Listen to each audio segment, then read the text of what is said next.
नमस्कार, मैं हूँ डॉक्टर रोली। उम्मीद करती हूँ कि आप सभी स्वस्थ होंगे, खुश होंगे और मज़े में होंगे। आज मैं आपको सोमवार के व्रत से रिलेटेड सभी जानकारी देने जा रही हूँ। व्रत कितने रखने चाहिए, कब रखने चाहिए, कैसे रखने चाहिए, इसकी पूजा की विधि क्या होनी चाहिए, इसमें भोग क्या लगाना चाहिए और हमें क्या खाना चाहिए और उद्यापन विधि कैसी होती है, उद्यापन में हमें क्या करना चाहिए। तो आइए सबसे पहले हम ये जानते हैं कि सोमवार का जब हम व्रत करने चलें तो हमें सबसे पहले संकल्प लेना होता है कि हमें व्रत कितने रखने हैं। अच्छा, सबसे इम्पॉर्टेंट चीज़ इसमें यह है कि सोमवार का व्रत रखने के लिए आपको 10 या 54 में से कोई एक आपको चुनना होगा। आप 10 रखिए या फिर 54 रखिए। इसमें पीरियड से कोई वो नहीं है। अगर पीरियड हो जाता है स्किप करके आगे आप काउंट कर सकते हैं। सपोज जैसे आपने 2 व्रत रख लिए, यानी 2 सोमवार व्रत रखे और तीसरे सोमवार को आपका पीरियड है, तो वो आप छोड़ करके जब आप बिल्कुल स्वच्छ हो जाएंगी उसके बाद जब आप करेंगी तो आपका कंटिन्यू कहलाएगा, यानी कि आपका तीसरा व्रत आपका वो कहलाएगा। तो आपको इस तरीके से 54 व्रत आपको रखने हैं। इसकी विधि ये है कि आपको सोमवार के दिन नहा धो के स्वच्छ होके मंदिर में, अपने घर के मंदिर में बैठना है। भोलेनाथ बाबा की आराधना करनी है, क्योंकि सोमवार जो है वो चंद्र देव से रिलेटेड है। ये चंद्र देव का ग्रह है जो कि शिव जी का माना जाता है। तो हमें इसमें शिव जी की पूजा करनी चाहिए, शंकर भगवान की पूजा करनी चाहिए। तो हमें सबसे पहले पूजा सामग्री में सफ़ेद चंदन जरूर रखना है, सफ़ेद रंग के फूल जरूर रखने हैं, सफ़ेद रंग की मिठाई, चाहे खोए की हो या फिर खीर अगर आप रखते हैं तो वो ज़्यादा अच्छा रहेगा। आप खीर रख सकते हैं, सफ़ेद रंग की मिठाई रख सकते हैं या फिर कोई भी सफ़ेद रंग की चीज़ आप रख सकते हैं जो आप भोग में चढ़ा सकें।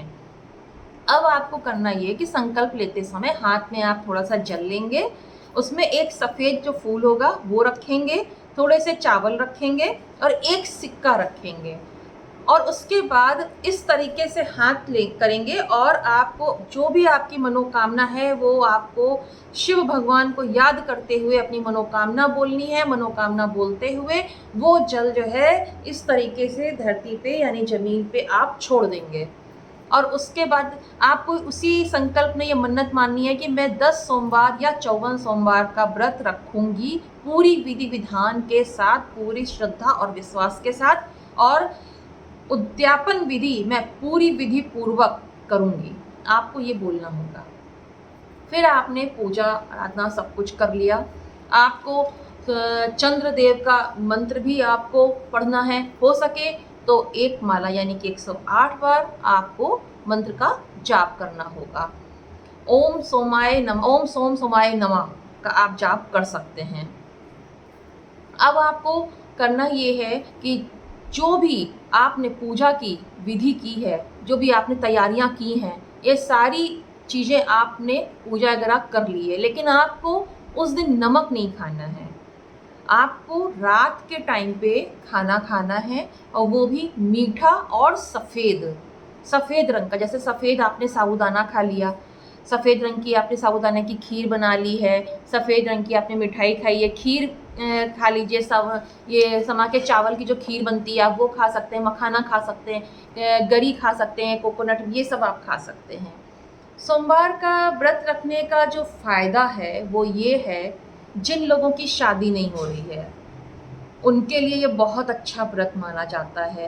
कहते हैं कि जो कुंवारे होते हैं उनके लिए सोमवार का व्रत रखने से उनकी शादी जल्दी हो जाती है, या फिर जिनकी शादी हो चुकी है उनका दाम्पत्य जीवन में सुख नहीं है, आपसी पति पत्नी में झगड़े होते हैं या घर में क्लेश कलह है, ऐसे लोगों को भी सोमवार का व्रत रखने से फ़ायदा होता है।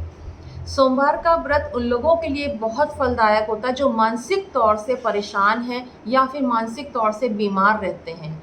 यदि ऐसे लोग सोमवार का व्रत संकल्प लेके रहते हैं तो उनके लिए ये बहुत फलदायक है। सोमवार का व्रत रखने से जो हमारी माँ है, हमारी माता है, उनको सुख की प्राप्ति होती है। कहते हैं कि इससे गौरी माँ बहुत प्रसन्न होती हैं, लक्ष्मी माँ बहुत प्रसन्न होती हैं। तो आपको ये करना है कि आपको पूरी विधि विधान से, पूरे विश्वास के साथ, पूरी श्रद्धा और लगन के साथ इस व्रत को करना। इससे आपको भोलेनाथ बाबा मनोवांछित फल देंगे।